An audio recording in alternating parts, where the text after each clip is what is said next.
Hi, my name is Dave Bodie for PremiumBeat.com, and in this lighting series we will be covering a variety of lighting instruments, lighting support, modifiers, tools, and accessories, and we will be going over a few different interview lighting setups.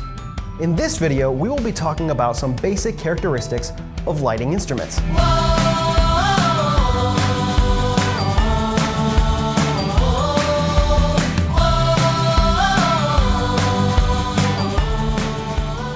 Throughout this series, we will be talking about incandescent or tungsten, fluorescent, LED, and HMI lighting sources.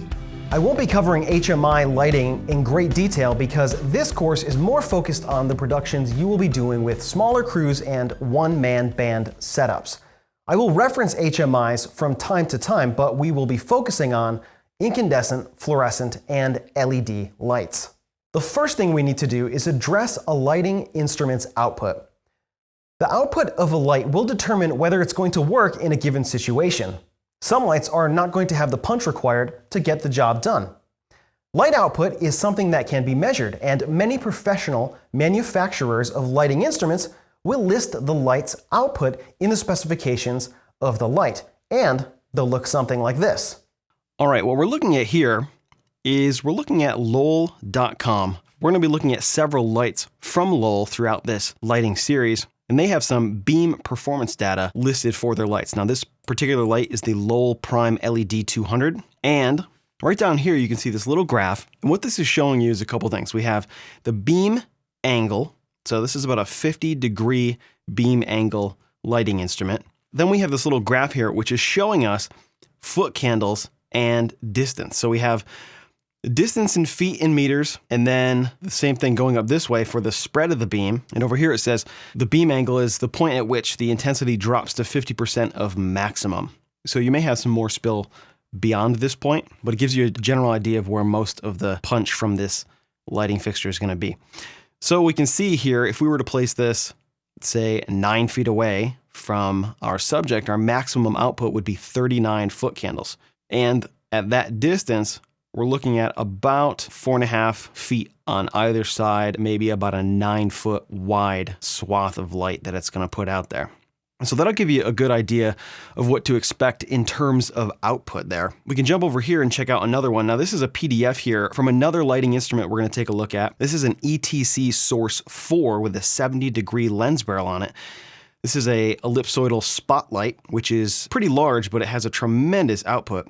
And here you can see that they have the same kind of data. So you can see here, they give you a representation of the beam angle. And then down here, we have some of that similar information here. So we can see at 10 feet with this fixture, we get a field diameter. So the circle of light, because this throws a perfect circle of light, is going to be 14 feet.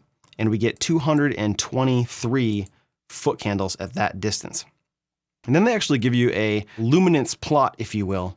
And so this is basically a representation of where that intensity is going to fall. So most of it's going to be right here in the center, and then it gradually falls off. Here is where we hit the 50% mark, slowly fades towards the edge here.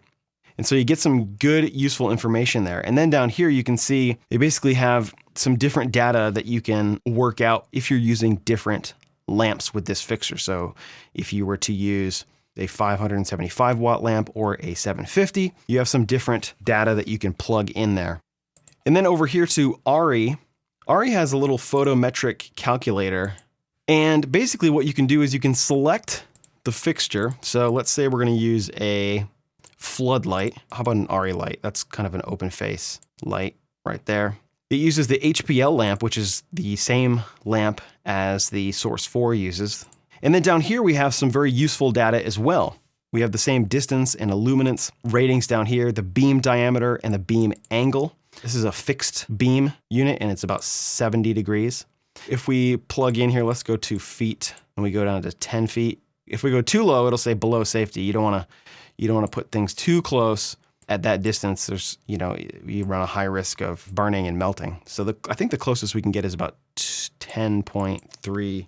At 10.3 feet, we get a beam of 14.2 feet, which makes sense because this is a 69-degree fixture. And over here, this ETC Source 4 with a 70-degree lens tube on it is also a 70-degree fixture. So, they're very, very similar there. And at that distance, we get about 108 foot candles.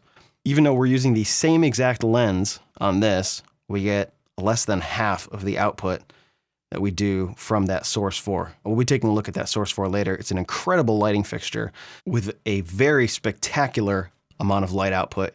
We can jump back here to Lowell and look at another one of their lights. If we jump down here to, say, the Pro Light, which is one of my favorite little lights here, and we can kick over to beam and performance data.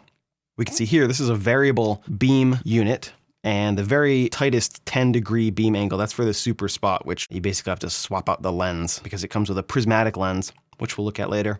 And so this is variable, so you can go 50 degrees down to 25 degrees.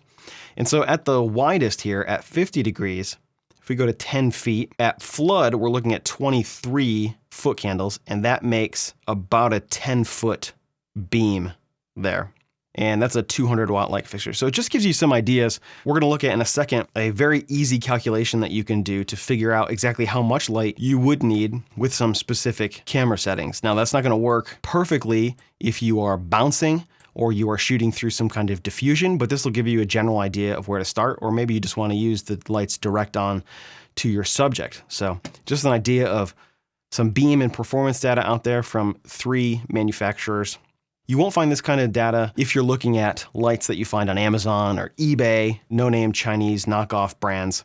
Sometimes they'll have maybe one value that it has a certain amount of lux at a certain number of feet, maybe, but it doesn't give you an idea of the beam angle. Lighting companies that make professional fixtures will have this, and the real cheap stuff won't.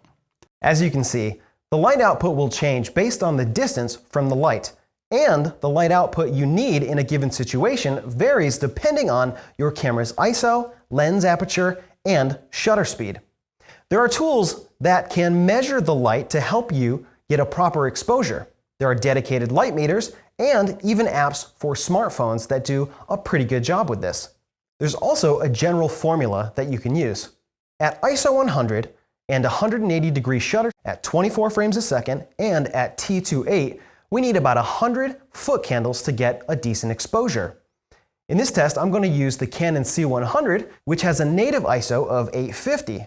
So if we go from 100 to 200, we need 50 foot candles because we doubled the ISO, and thus we need half as much light. From 200 to 400, we need 25 foot candles. 400 to 800, we need 12.5 foot candles. And 800 to 850, we need 11.7 foot candles. So let's check and see if we are getting a reasonable exposure with a Lowell Pro light at about 15 feet. It should be about 11 foot candles. Let's take a look at that.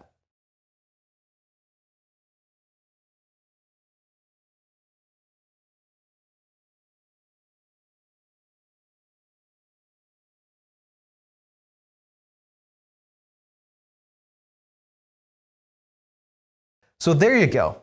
Do you have to do this every time you set up lighting?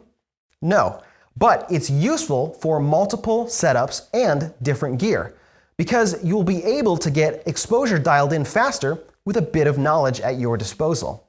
In terms of light output, you will see a difference in performance even from lights of the same wattage. This is because construction of the light determines its efficiency. The lens and the reflector are all factors that play in to how much a lighting instrument produces. There are several ways to reduce the output of a lighting instrument. Most traditional incandescent units can be dimmed using a dimmer. Dimming these lights does have an effect on the light's color. The more you dim a tungsten or incandescent light, the lower the color temperature gets, right down to orange. This color shift can be useful, but not always appropriate. You can also use scrims to cut a light's output. A scrim is basically like a metal screen that physically blocks the light without drastically affecting the shape or quality of the light. As we just looked at, distance is another factor. If you double the distance to the light source, your light will be reduced by 75%. Another way to think about that is to cut the illumination in half, you would need to increase the distance by a factor of 1.4. To double the illumination, you would need to reduce the distance to 0.7. Nets and diffusers can also be used to control a light's output. Nets work like scrims but are made of fabric and vary the amount of light cut depending on the net. A diffuser can cut the light's output, but it also changes the size of the light, which we will get into more later. LEDs and some fluorescents can also be dimmed without drastically affecting the color temperature. Fluorescent lights that cannot be dimmed will sometimes have a way to shut off individual bulbs to control the output. You can also use nets and distance to control the output of these lights as well. Again, reducing a lighting instrument's output is a lot easier than adding more light, so having punchy bright lights can be a real advantage in a lot of situations.